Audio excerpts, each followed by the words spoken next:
கரிசலாங்கண்ணி கீரை பயன்கள். கரிசலாங்கண்ணி ஈக்லிப்டா ப்ராஸ்ட்ரேட்டா என்பது சித்த மற்றும் ஆயுர்வேத மருத்துவத்தில் நீண்ட காலமாக பயன்படுத்தப்படும் ஒரு மூலிகை கீரை. இது கல்லீரல், முடி மற்றும் தோல் ஆரோக்கியத்திற்கு பாரம்பரியமாக பயன்படுத்தப்படுகிறது. சில ஆய்வுகளும் இதன் பல மருத்துவ குணங்களை சுட்டிக்காட்டுகின்றன. முக்கிய நன்மைகள்: கல்லீரல் ஆரோக்கியம்.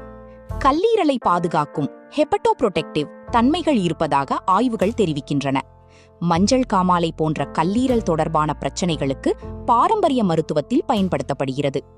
முடி வளர்ச்சிக்கு உதவும். முடி உதிர்வை குறைக்க உதவக்கூடும். தலையின் தோலை போஷிக்க உதவுகிறது. கரிசலாங்கண்ணி எண்ணெய் முடி வளர்ச்சிக்காக பரவலாக பயன்படுத்தப்படுகிறது. தோல் ஆரோக்கியம். காயங்கள், அரிப்பு, சில தோல் பிரச்சனைகளுக்கு பாரம்பரியமாக பயன்படுத்தப்படுகிறது. இதில் உள்ள ஆன்டி ஆக்சிடென்ட்கள் தோல் பாதுகாப்பிற்கு உதவக்கூடும். செரிமானத்திற்கு உதவும். வயிற்று மற்றும் குடல் தொடர்பான சில பிரச்சனைகளில் பாரம்பரிய மருத்துவத்தில் பயன்படுத்தப்பட்டு வருகிறது. நோய் எதிர்ப்பு சக்தி. இதில் உள்ள தாவர சத்துக்கள் உடலின் பாதுகாப்பு அமைப்பை ஆதரிக்க உதவக்கூடும். எப்படி சாப்பிடலாம்? கரிசலாங்கண்ணி கீரை பொரியல், கரிசலாங்கண்ணி கூட்டு, கீரை சூப், கரிசலாங்கண்ணி சாறு மிதமான அளவில், கரிசலாங்கண்ணி பொடி. கவனிக்க வேண்டியது: அதிக அளவில் தொடர்ந்து உட்கொள்வதை தவிர்க்கவும்.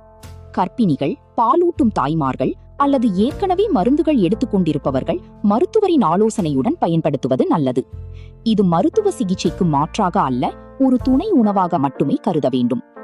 நாட்டு மருந்து வழக்கத்தில் கரிசலாங்கண்ணியை அரைத்து சாறு எடுத்து தேன் அல்லது மோருடன் கலந்து குடிப்பது கல்லீரல் மற்றும் உடல் சூட்டை சமநிலைப்படுத்த உதவும் என்று கூறப்படுகிறது. ஆனால் இதற்கான மருத்துவ ஆதாரங்கள் இன்னும் முழுமையாக உறுதி செய்யப்படவில்லை. கரிசலாங்கண்ணி கீரை சூப். தேவையான பொருட்கள்: கரிசலாங்கண்ணி கீரை 1 கட்டு, சின்ன வெங்காயம் 1, தக்காளி 1-2, பூண்டு 5-6 பல், மிளகு அரை டீஸ்பூன், சீரகம் அரை டீஸ்பூன், தனியா 1 டீஸ்பூன், புதினா சிறிதளவு, விருப்பம். உப்பு தேவையான அளவு. தண்ணீர் 3 கப். தினமணி. செய்முறை: கரிசலாங்கண்ணி கீரையை நன்றாக கழுவி நறுக்கவும். மிளகு, சீரகம், தனியாவை லேசாக இடித்து வைக்கவும். ஒரு பாத்திரத்தில் சிறிதளவு எண்ணெய் அல்லது நெய் சேர்த்து வெங்காயம், பூண்டு, தக்காளியை வதக்கவும். அதில் கீரை மற்றும் இடித்த மசாலாவை சேர்த்து 3 முதல் 4 நிமிடங்கள் வதக்கவும். 3 கப் தண்ணீர் ஊற்றி 10 முதல் 15 நிமிடங்கள் கொதிக்க விடவும். ஆறிய பின் லேசாக அரைத்து அல்லது வடிகட்டி மீண்டும் ஒரு கொதி வரவிட்டு பரிமாறவும். தினமணி. குடிக்கும் முறை: சூடாக காலை அல்லது மாலை அருந்தலாம். வாரத்திற்கு 1 முதல் 2 முறை போதுமானது. பாரம்பரியமாக இது கல்லீரல் ஆரோக்கியம் மற்றும் உடல் நலத்திற்கு உதவக்கூடும் என்று கருதப்படுகிறது. ஆனால் இது மருத்துவ சிகிச்சைக்கு மாற்றாக அல்ல. கரிசலாங்கண்ணி பொடி செய்வது. தேவையான பொருட்கள்: கரிசலாங்கண்ணி இலை 2 கட்டு, மிளகு 1 டீஸ்பூன், விருப்பம். சீரகம் 1 டீஸ்பூன், விருப்பம்.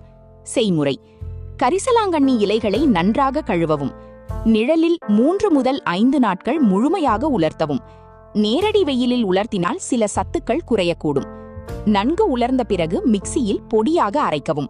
விருப்பமிருந்தால் மிளகு, சீரகத்தையும் லேசாக வறுத்து சேர்த்து அரைக்கலாம். காற்று புகாத கண்ணாடி அல்லது ஸ்டீல் டப்பாவில் சேமிக்கவும். எப்படி பயன்படுத்தலாம்? அரை முதல் 1 டீஸ்பூன் பொடியை வெதுவெதுப்பான தண்ணீர், பால் அல்லது தேனுடன் கலந்து காலை உணவுக்கு முன் அல்லது பின் எடுத்துக்கொள்ளலாம். வாரத்தில் 3 முதல் 4 நாட்கள் பயன்படுத்தினால் போதுமானது.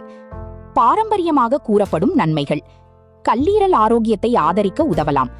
முடி மற்றும் தோல் ஆரோக்கியத்திற்கு துணையாக இருக்கலாம். உடலுக்கு தேவையான ஆன்டி ஆக்சிடென்ட்களை வழங்க உதவலாம்.